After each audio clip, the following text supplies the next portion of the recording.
Russia used a hypersonic missile on Ukraine 3 days ago, a weapon its president once described as traveling like a meteorite and impossible to intercept. Yesterday, Moscow told every diplomat and foreign resident in Kyiv to leave. Lavrov called Rubio personally to recommend evacuating the U.S. embassy.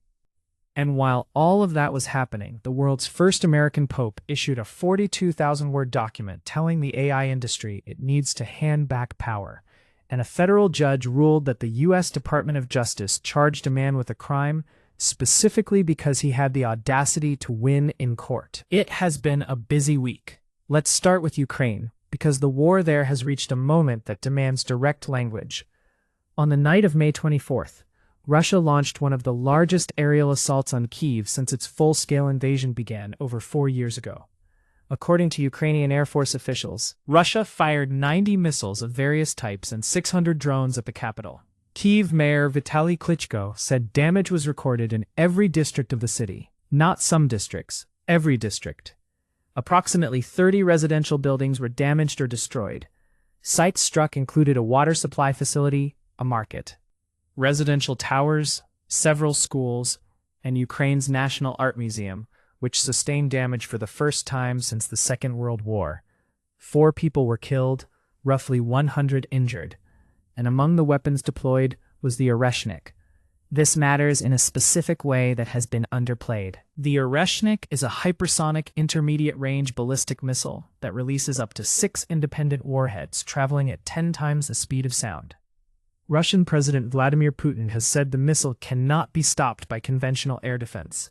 It is capable of carrying nuclear warheads. Russia confirms the Oresnik strike on Bila Tserkva, a city about 50 miles south of Kyiv.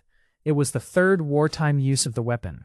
Then, on May 25th, Russia's foreign ministry issued a formal warning to foreign citizens, diplomatic personnel, and international organizations to leave Kyiv immediately. Russian Foreign Minister Lavrov called Secretary of State Rubio directly and urged him to evacuate the American embassy staff.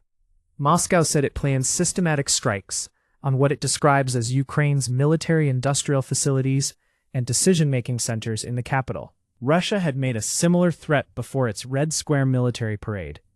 This one is different. It followed an actual Oresnik strike and came as a formal diplomatic communication, not social media posturing. Here's what I think is being missed in the coverage. The world has been focused on Iran for 3 months. The ceasefire negotiations, the Hormuz reopening, the nuclear question, it has dominated the diplomatic bandwidth of the United States completely. Secretary Rubio has been in India, in Saudi Arabia, in Doha. The Ukraine war has been running on autopilot at the staff level, while the principals focus elsewhere. Putin watches this. Russia has no incentive to de-escalate a war it is prosecuting, while U.S. attention is directed at the Persian Gulf, and while Trump's domestic political need to claim an Iran victory absorbs every available diplomatic hour. The Kyiv Independent noted this week that independent Russian military analysts believe Moscow has no progress to show on the front lines, and the Oresnik strike is a signal of intent rather than a tactical milestone. You use your most dramatic weapon not when you're winning on the ground, but when you want to change the psychological architecture of the conflict. Russia told the United States to evacuate its embassy. That is not a routine diplomatic message. That is Moscow setting a precedent that the outcome of this war will be determined on Russia's terms, on Russia's timeline, and that the cost of disagreeing will be borne by the people in the buildings we decline to evacuate. The Trump administration is not paying enough attention, and Ukraine is paying the price for that, in rubble, in every district, on a Sunday night. On Monday, the same day Russia was warning diplomats to flee, Pope Leo XIV released his first encyclical, a 42,300-word theological document titled Magnifica Humanitas, on safeguarding the human person in the time of artificial intelligence. The first American pope in history used his first major doctrinal statement not to address liturgical questions or internal church matters, but to deliver what is effectively the most widely read critique of the AI industry ever published. Leo warned that artificial intelligence must not remain concentrated in the hands of a few people. He called for disarming AI, which he defined as not rejecting technology, but preventing it from dominating humanity. He said merely regulating AI is insufficient. He pointed explicitly to the use of AI in warfare, referencing its deployment in the U.S.-Israel campaign on Iran as evidence that the technology is fueling and normalizing conflict. He stated that the just war doctrine, the four-pronged Christian framework that has governed Catholic thinking about military force since Augustine, is now outdated. Military force, he wrote, can only be justified for self-defense in the strictest sense. He presented the Encyclical at the Vatican alongside Christopher Olah, a co-founder of Anthropic, a gesture interpreted as a signal of dialogue between the Church and the AI industry rather than blanket condemnation. I want to engage with this document seriously, because it deserves serious engagement, not just reverence. The concentration of AI capability in 4 or 5 private companies based in one country, controlled by a handful of individuals, making decisions that affect billions of people without meaningful accountability. That is a real structural problem. His warning that opaque algorithms can bring new forms of dehumanization is not theological abstraction. It describes what happens when automated systems make credit decisions, hiring decisions, sentencing recommendations, and military targeting decisions with no legible appeal process. The Encyclical is less convincing about the solution. Disarming AI is a moral imperative dressed as a policy. David Sachs, Trump's former AI advisor, said on X that if we hand governments sweeping power over AI development in the name of safety, we risk creating the surveillance and censorship infrastructure Orwell described. That's not a crazy concern. The governments most eager to regulate AI are often the same governments most interested in using it for population control. The European Union has passed extensive AI regulation. China has passed more. Neither framework has meaningfully redistributed power away from the few. What Leo names is the right question: who should hold the power that AI creates, and under what constraints? What neither the Encyclical nor its critics have answered is what institution we actually trust to answer that question. Not corporate boards, not governments with authoritarian temptations, not international bodies with no enforcement capacity. The Pope has raised the alarm beautifully. The building he's pointing at is real, but nobody in this conversation has yet produced a fire extinguisher that doesn't belong to one of the people who started the fire. And then there is the story of Kilmar Abrego Garcia, which is, in its way, a cleaner test of institutional integrity than anything else that happened this week.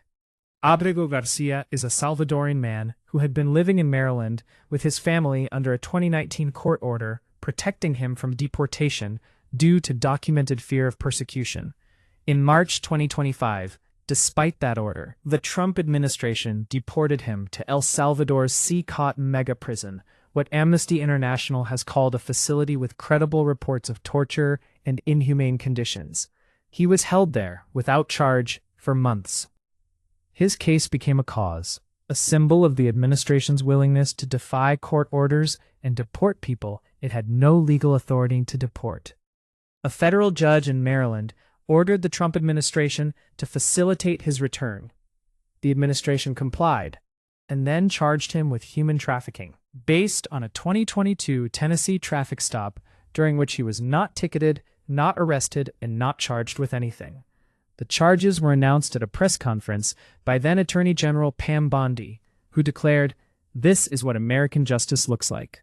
On May 22nd, U.S. District Judge Waverly Crenshaw dismissed every single charge. The ruling is worth quoting closely.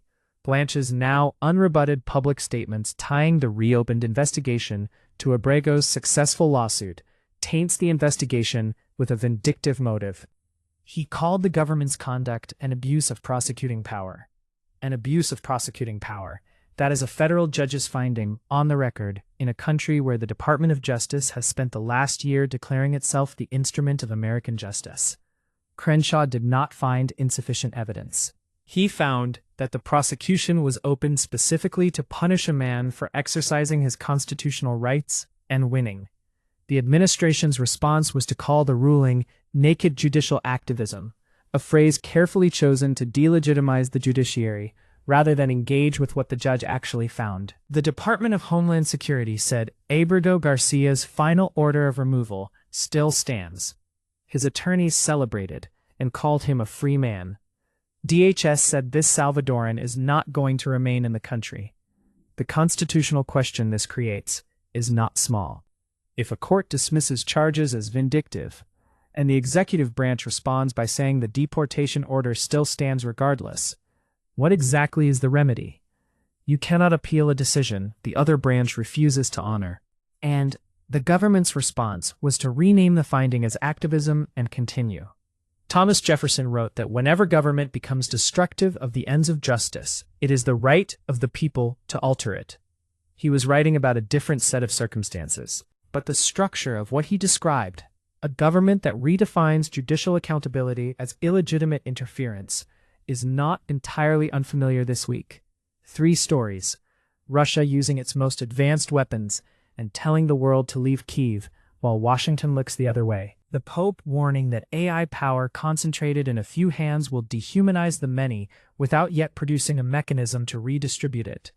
And a federal judge finding that the U.S. government prosecuted a man to punish him for winning a lawsuit, with the government's response being to call the judge an activist. These are not 3 separate problems. They are the same problem at 3 different scales.